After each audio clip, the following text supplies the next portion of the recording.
If you want to know the single most important factor in whether someone will develop cancer, forget genetics, forget family history. What matters is something happening in your body right now, at this very moment. Microscopic cancers are forming inside you. Not might be forming, are forming. Everyone watching this has them, but here's what most people don't understand. Whether those microscopic cancers ever become dangerous depends entirely on three things your body controls: your immune system's ability to find and destroy them, your blood vessel system's decision whether to feed them, and your body's inflammatory state that either smothers them or fans the flames. As an emergency medicine physician and cancer researcher with nearly 30 years studying how the body fights disease, I've seen what happens when these natural defense mechanisms fail. People develop cancers that could have been stopped, but I've also seen something remarkable. Specific foods in exact amounts can activate these defense systems even in people over 60, even in people who've already been diagnosed. In this video, I'm going to show you 5 foods that clinical studies have proven fight cancer at the cellular level. We'll explore how each one works through multiple pathways to starve tumors, boost immunity, and repair damaged tissue. Most importantly, I'll give you the exact amounts that researchers used in human studies. Not speculation, actual doses that worked in real people. Quick favor. I see messages from people who've watched several of my videos and didn't realize they weren't subscribed. Could you double-check right now? It's free, takes 2 seconds, and helps this channel reach more people who desperately need this information. Now, here's the thing most people don't know. At any given moment, you have thousands of microscopic cancers in your body. This isn't speculation. This is established science.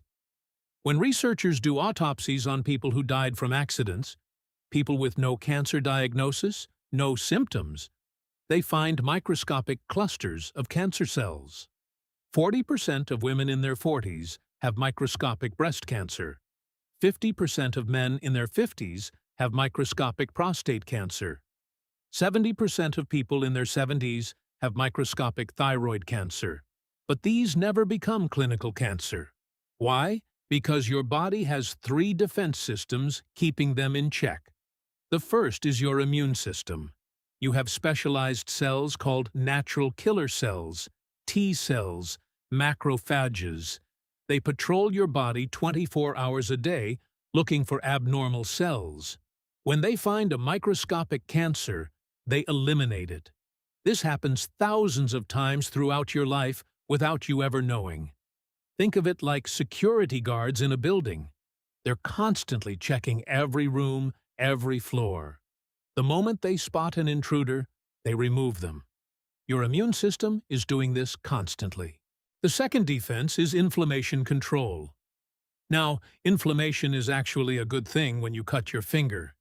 It's your immune system rushing to the scene to prevent infection and heal the wound. But chronic inflammation is different. It's like having a small fire burning in your body all the time.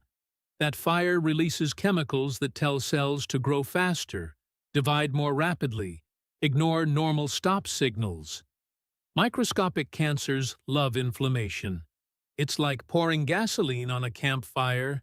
If you can control inflammation, keep it low, those microscopic cancers stay dormant. They can't grow. But if inflammation runs wild, those cancers get the signal to expand. This is why people with chronic inflammatory diseases have higher cancer rates. It's not the disease itself causing cancer. It's the inflammatory environment giving cancers permission to grow. The third defense, and this is the one most people have never heard about, is called angiogenesis.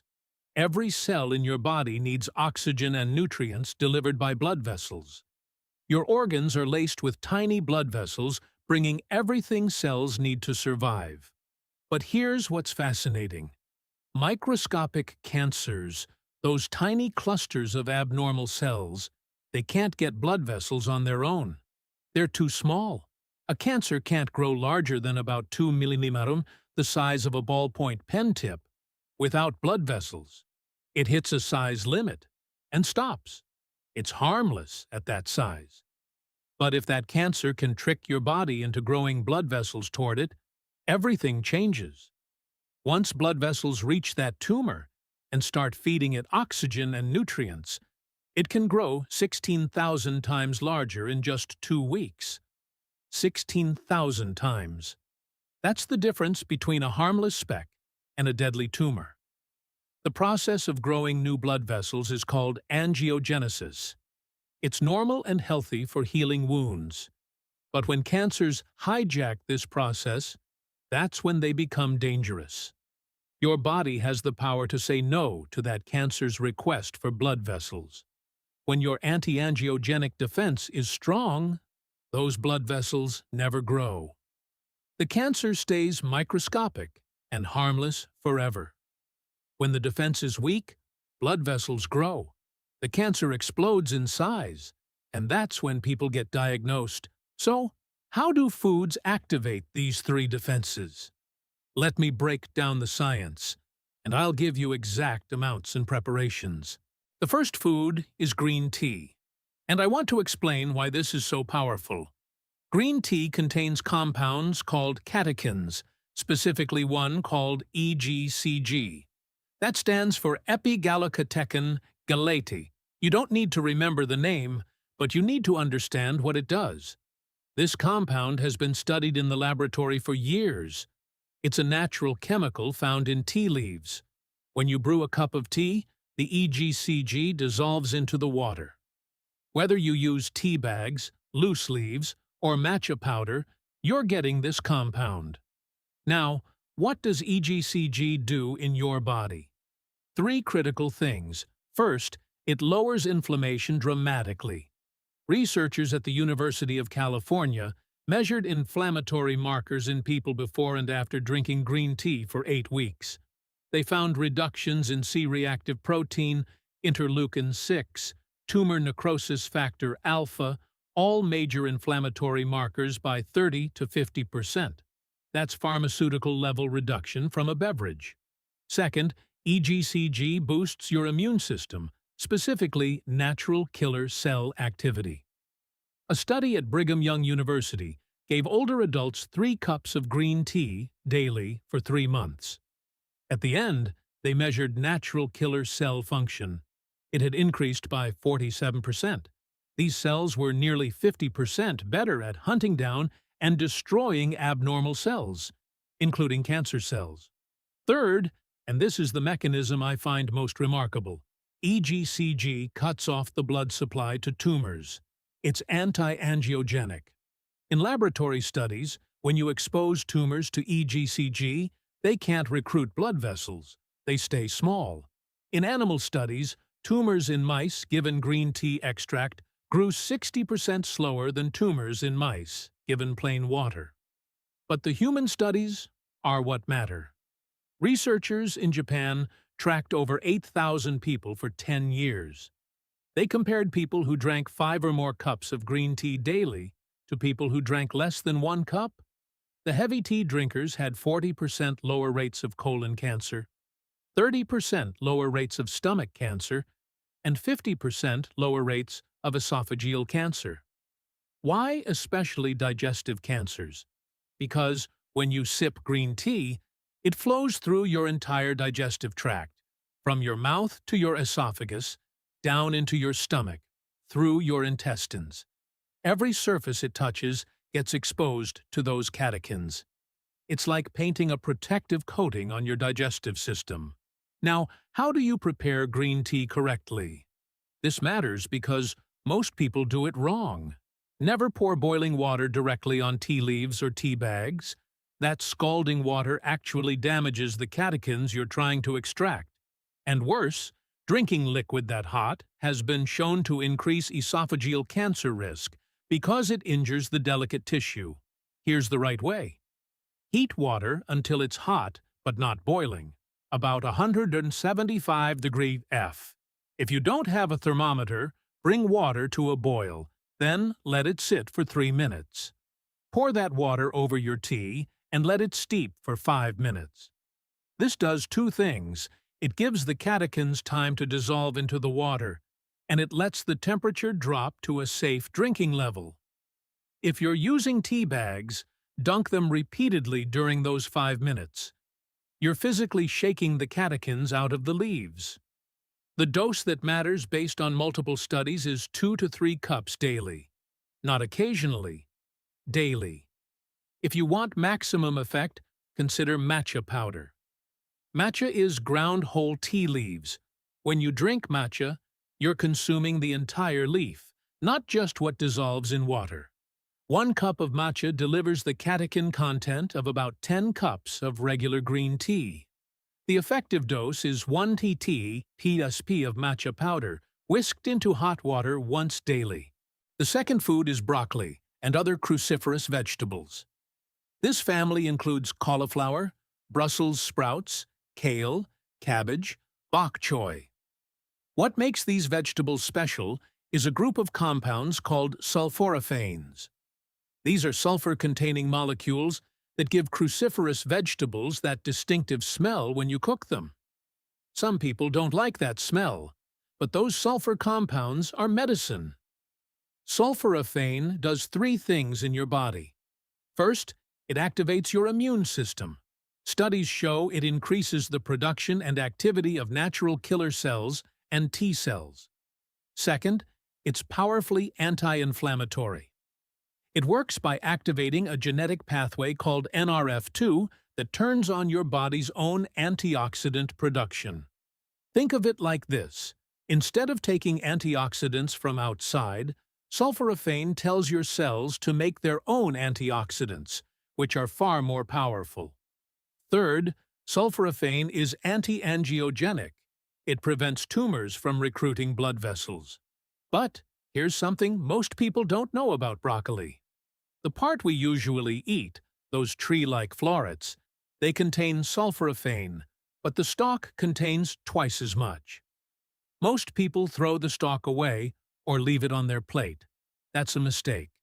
The stalk is where the concentrated medicine is.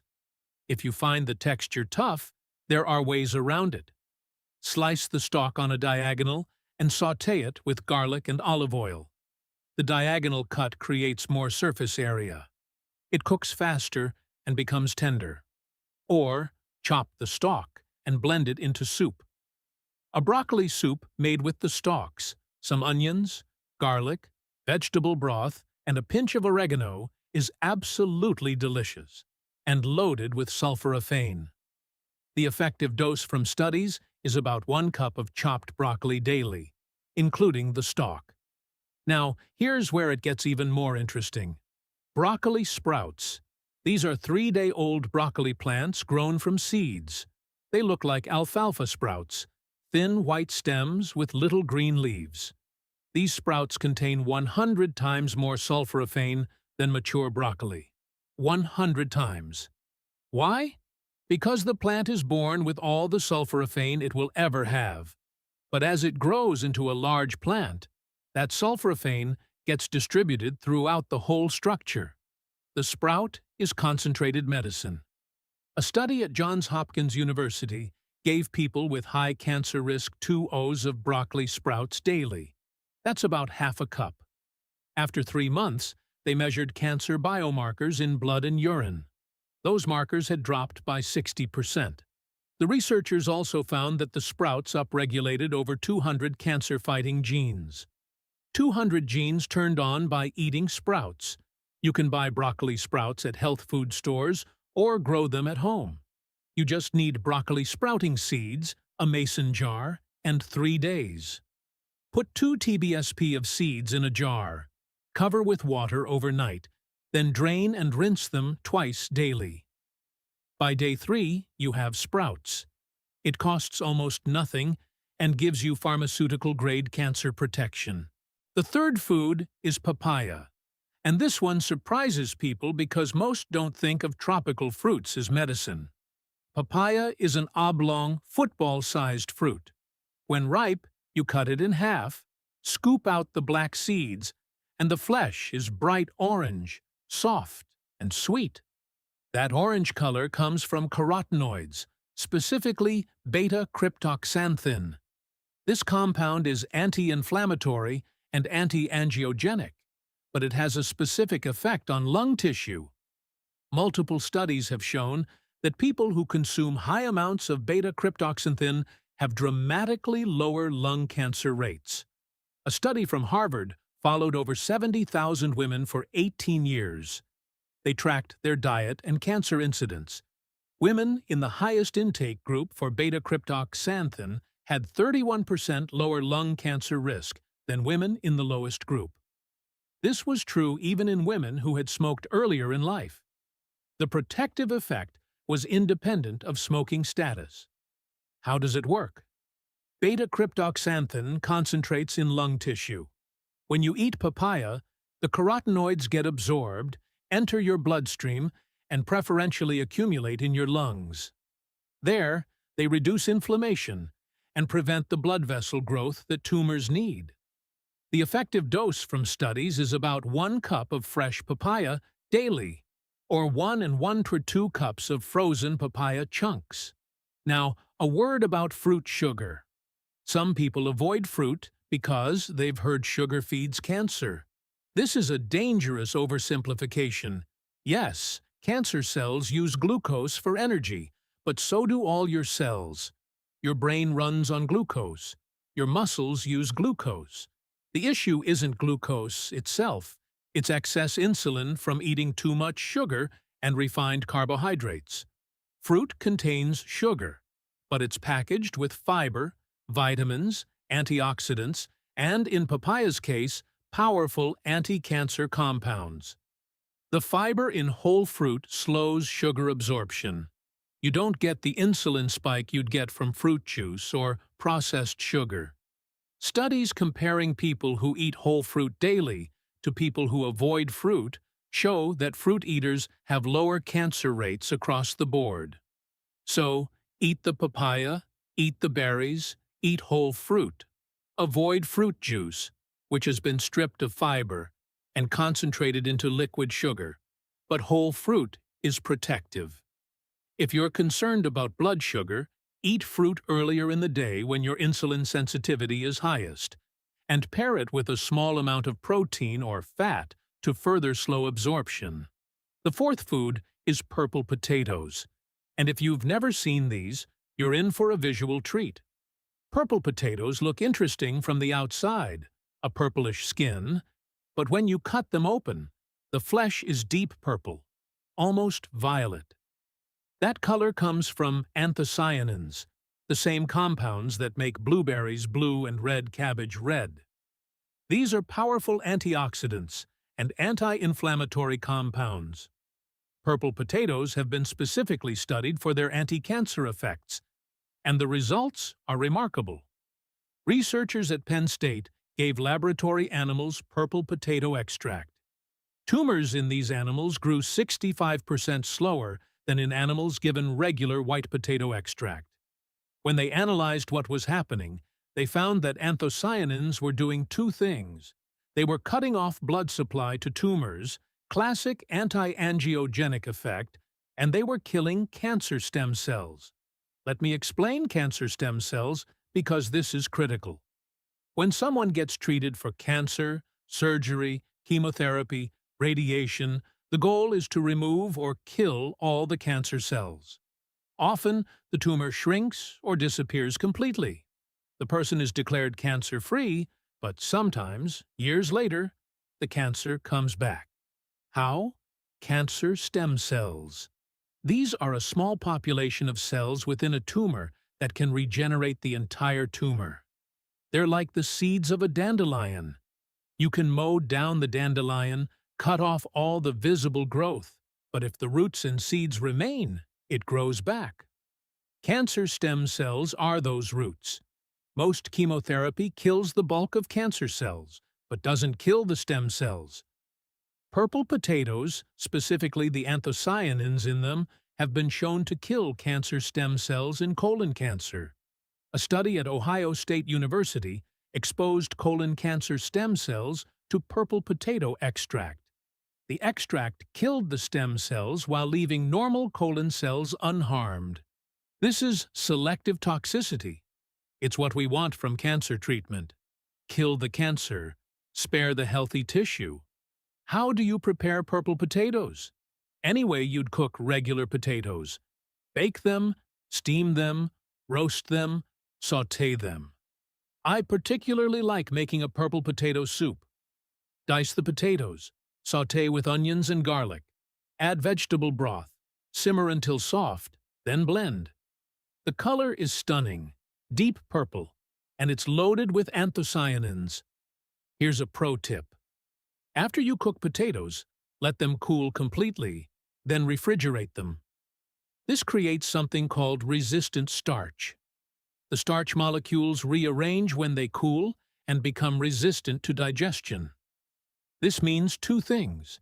They cause a smaller blood sugar spike when you eat them, and they feed your beneficial gut bacteria. Your gut bacteria ferment resistant starch and produce short-chain fatty acids that reduce inflammation throughout your body. So, cooked and cooled purple potatoes give you anti-cancer anthocyanins plus resistant starch that feeds healthy gut bacteria that reduce inflammation that prevents cancer. It's a cascade of benefits. The effective dose is about 1 medium purple potato daily or 1 cup of diced purple potatoes several times per week. The fifth food is pomegranate, and this fruit has been used medicinally for thousands of years. Pomegranates are about the size of a large apple, with thick, leathery skin and a crown at the top. When you cut one open, it's filled with hundreds of seeds, each surrounded by a little sac of deep red juice. Those seeds look like rubies. The flavor is sweet tart, distinctive, delicious. Pomegranates contain a class of compounds called ellagitannins. These are large, complex molecules that give pomegranate its color and tartness. When you eat pomegranate or drink the juice, the ellagitannins travel down into your colon, where your gut bacteria break them down into smaller compounds called urolithins. These urolithins are what actually provide the health benefits. Ellagitannins and urolithins do several things.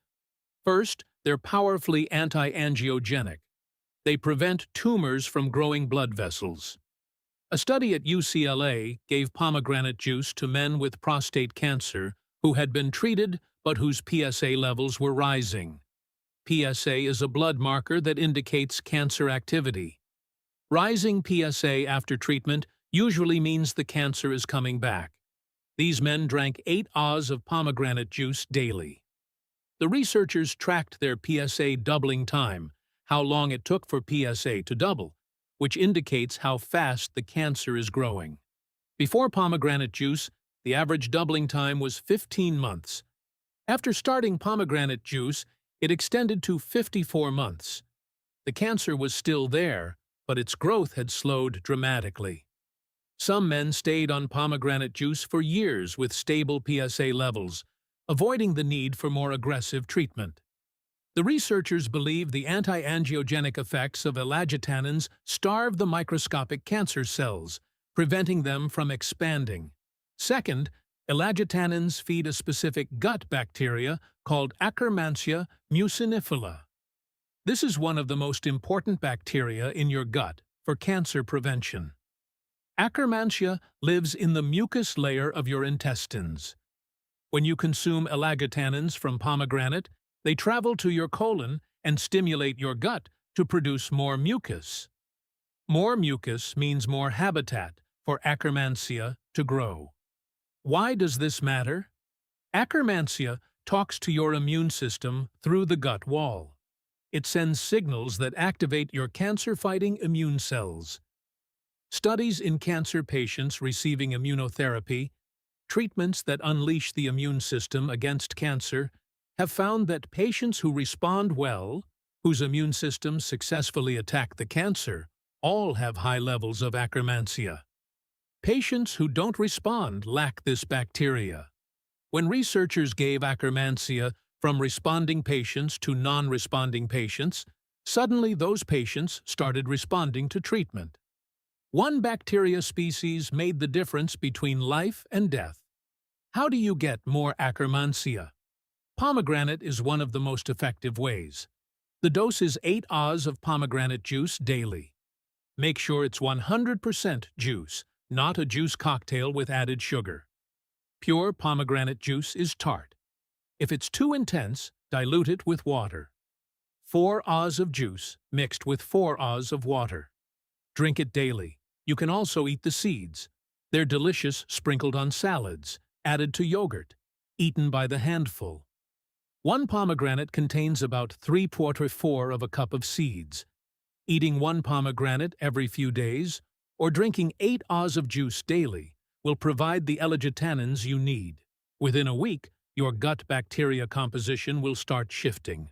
Within a month, Akkermansia levels can increase substantially. Now, let me give you a practical protocol combining all 5 of these foods. This is based on the research and clinical experience. Start your morning with green tea.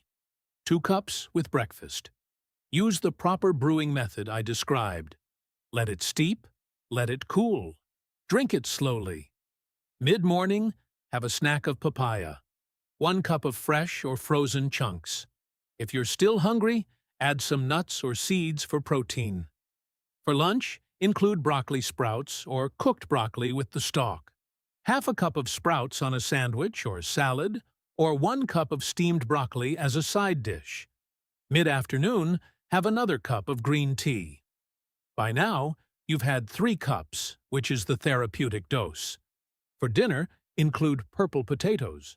Make them a regular rotation in your meals, baked, roasted, or as that soup I mentioned. Let them cool if you want the resistant starch benefit. Then reheat gently. Before bed, have 8 Oz of pomegranate juice, diluted with water if needed. This gives your gut bacteria all night to work on those L-tannins, feeding your Akkermansia while you sleep. Here are some pro tips from decades of clinical practice. First, consistency matters more than intensity. Eating these foods once won't change anything. Eating them daily, week after week, month after month. That's when you see the protective effects. Your immune function improves gradually. Inflammation comes down over weeks. Akkermansia populations build over a month.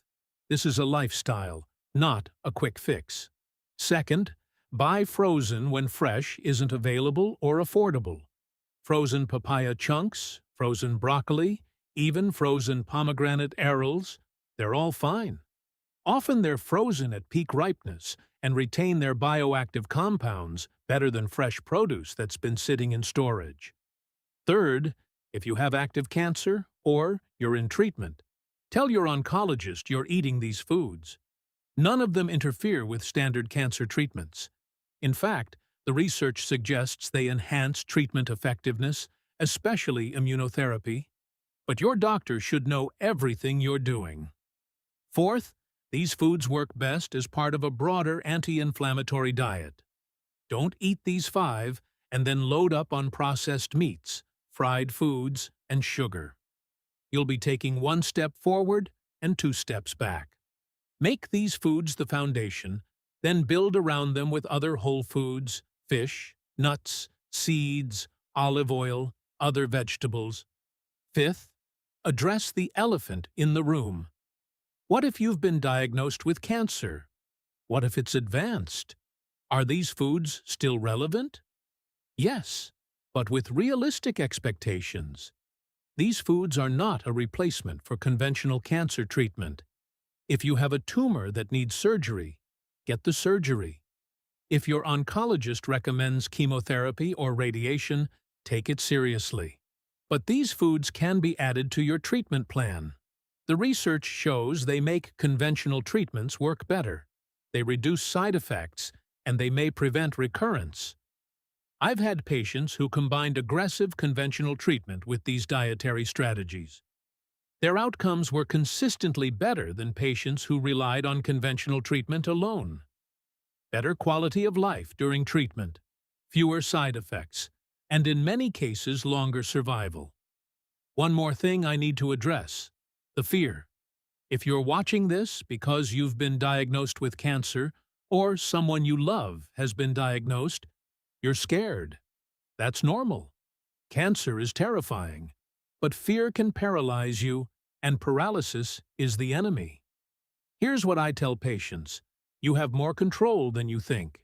You can't control the cancer you already have, but you can control what you put in your body starting right now. Every cup of green tea you drink is activating your immune system. Every serving of broccoli is starving microscopic tumors. Every glass of pomegranate juice is feeding the bacteria that talks to your cancer-fighting immune cells. These are concrete actions with measurable biological effects. You are not helpless. The research is clear. People over 60, people who've already been diagnosed, people with genetic risk factors, all of them can benefit from these foods.